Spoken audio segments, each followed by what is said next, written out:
Pasintabi po sa maselang kwento, isang 15 anyos na dalagita mahigit 20 beses daw na ginahasa ng sariling tiyuhin sa Bangaldan, Pangasinan.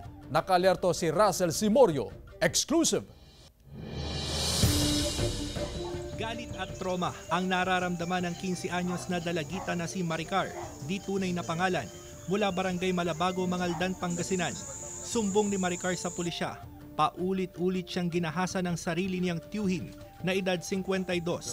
Nagsimula raw ang panggagahasa noong October 2023. Tinakot daw siya ng suspect.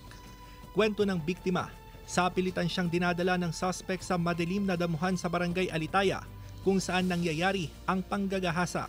Bumulong po siya sa akin na pag hindi daw po ako sasama, patay niya daw po ako. Saka sumama na lang po ako noon. Tapos doon po dinala niya po sa damuhan po. Nung pagkatapos niya na po kung galawin, binigyan niya po ako ng pera. Umabot daw sa mahigit 20 beses na ginalaw ng suspect ang dalagita. Natural na galit. Tapos pumunta ko sa police station, doon ko sinabi. Sabihin ko sa kanya na dapat pabayaran yung ginawa sa anak ko. Dapat makulong siya. Hindi pwedeng ganyang ginagawa sa anak ko.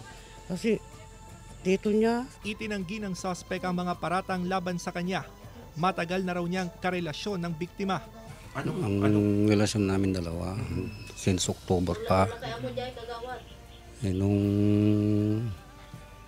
halos na lahat ng kinikita ko napupunta sa kanya, wala pong nangyari. Pinabulaanan ng biktima ang sinabi ng suspect.